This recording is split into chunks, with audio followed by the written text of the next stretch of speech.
In the spring of 1953, 4 men, including a British lord and 2 members of the RAF, would become the focus of a national gay sex scandal, one that would destroy reputations, shock the country, and ultimately help change the law. Thanks for joining me for The Montague Affair. In March of 1952, 23-year-old RAF officer Edward McNally met 30-year-old Daily Mail reporter Peter Wildeblood in Piccadilly Circus.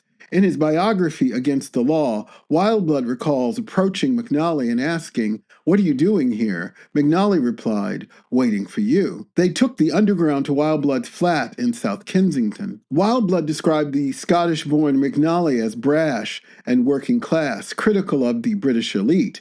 Despite their differences and frequent quarrels, the 2 men were drawn to one another, spending weekends together, cooking, making love, playing games, and arguing. Perhaps some of the arguments were because Peter Wildeblood was from colonial privilege. His father had served in the Indian Civil Service. With that in mind, it seems inevitable that Wildeblood and Edward Montague, the 3rd Baron of Beaulieu, would meet. Montague was born into Scottish nobility with distant royal connections. Though they both attended Oxford, they met through Wildeblood's journalism work when a publicity agent thought connecting the 2 men might prove mutually beneficial. Wildeblood wrote that he found Montague remarkably unsnobbish. He seemed to genuinely enjoy the company of people from all social classes, which would prove central to the events of this story.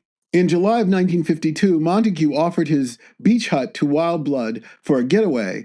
The following March, Wildeblood and McNally took him up on the offer. Wildeblood thought before the weekend that Lord Montague should meet McNally and, as it turns out, his RAF buddy John Reynolds in London. Montague secured tickets for the West End production of Dail M For Murder, and after the play, the foursome returned to Wildeblood's flat for dinner. On March 20th, 1953, McNally and Wildeblood traveled to the Beaulieu estate in Hampshire, England. The estate was built as an abbey in 1204. The Montague family acquired it after the dissolution of the monasteries in 1538. According to Wildeblood, the weekend involved dancing, party tricks, drinking, and swimming in the chilly estuary water. Over the weekend, Wildeblood and McNally slept together in the hut, and at some point, Montague's second cousin, 37-year-old Major Michael Pitt Rivers, joined them. According to Reynolds' later testimony and confession, he and Pitt Rivers coupled up for the weekend,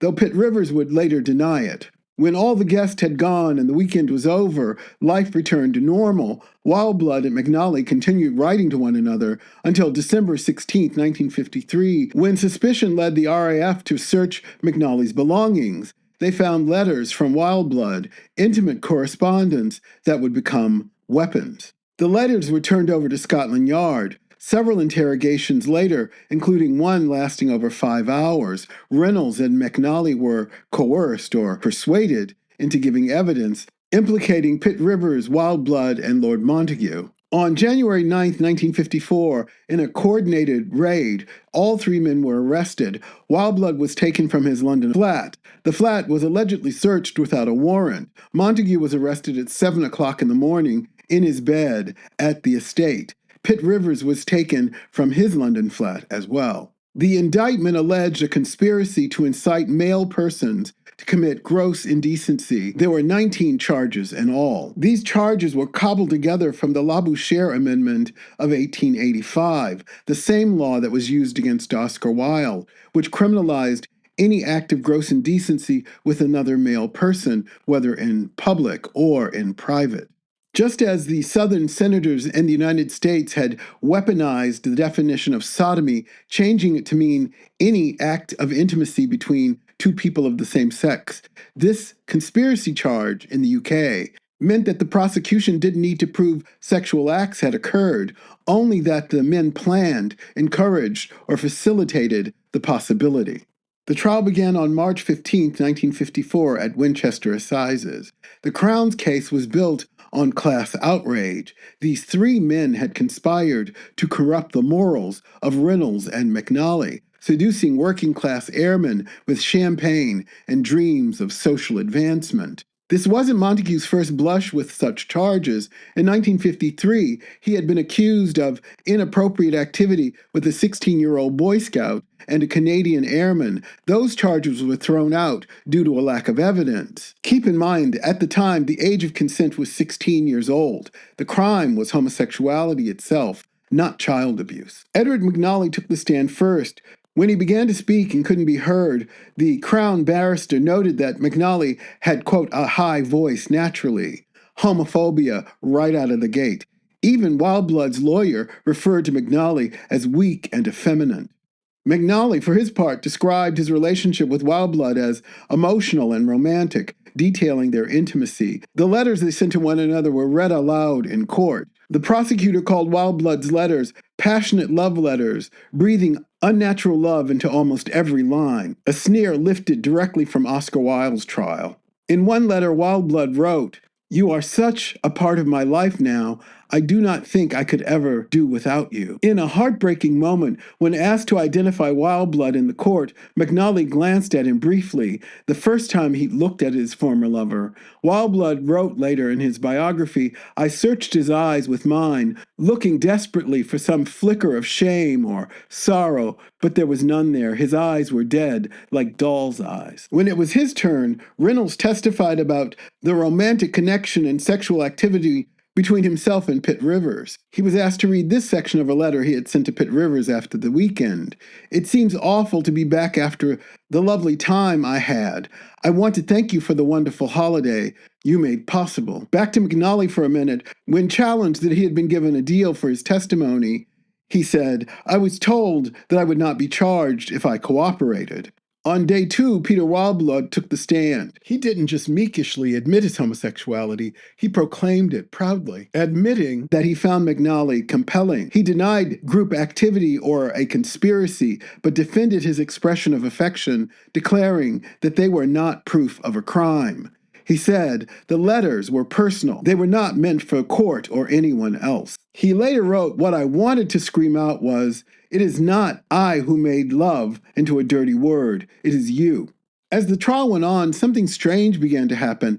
While the tabloids and most of the conservative media played up the sensation of a peer of the realm involved in homosexual activity with RAF men, growing groups of people began to form outside of the courtroom, cheering the men on trial on. Even Wildblood's employer, the Daily Mail, which fired him right away and lambasted the defendants publicly, secretly helped pay for his attorney. When arrested, Pitt Rivers told a detective inspector, "This is part of a ridiculous witch hunt going on across the country." Perhaps this awareness was growing in the public as well. Montague testified to the fact that he wasn't even at the estate when the alleged events occurred. Later, he observed that it was clear from the outset that the difference of social class between myself, Reynolds, and McNally disturbed the prosecution almost as much as the homosexuality. On March 24, 1954, all 3 men were found guilty of conspiracy to commit gross indecency. Wildblood and Pitt Rivers were given 18 months in prison. Montague got 12 months. Reynolds and McNally weren't prosecuted, but were kicked out of the RAF. Not being landed gentry, jobless, and exposed as homosexuals, their lives must have become a living hell. Wildblood was released in September of 1955 and wrote Against the Law, one of the first books to describe homosexuality as a happy, healthy way of being. After these convictions, academics, folks in legal circles, even a few newspapers began expressing displeasure with the state targeting citizens for private activity. In August of 1954, a committee chaired by Sir John Wolfenden was appointed to investigate homosexual offenses and prostitution. They interviewed police, doctors, clergy, lawyers, and 3 gay men, including Peter Wildblood. The resulting 1957 Wolfenden report recommended that homosexual acts between consenting adults over 21 in private should no longer be criminal, decreeing there must remain a realm of private morality and immorality which is not the law's business. In 1967, the Sexual Offences Act received royal assent, legalizing consensual homosexual acts between men over 21 in private in England and in Wales. Scotland followed in 1980, Northern Ireland in 1982. The armed air forces weren't reformed until 1994. After prison, Lord Montagu, who did not lose his hereditary peerage, by the way, continued to innovate by opening his estate to the public and spoke openly about his bisexuality. He married and had 2 children and remained married for 56 years until his death in 2015. Pitt Rivers blended into the hidden gay London scene. Wildblood worked as a scriptwriter and journalist, shifting focus to science and public affairs. He died in Italy in 1999. Reynolds at McNally disappeared from public view. I could only find a couple of lines from a newspaper that referred to the 2 men being discharged from the military.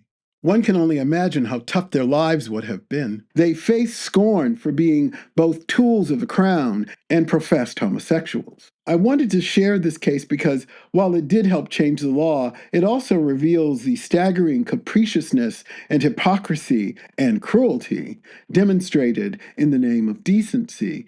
The way Reynolds and McNally were used both by the Crown and by the defense is nauseating. Having to deny your attractions, but more than that, having to deny your love as a way of keeping yourself out of prison seems to me to be a unique form of tyranny.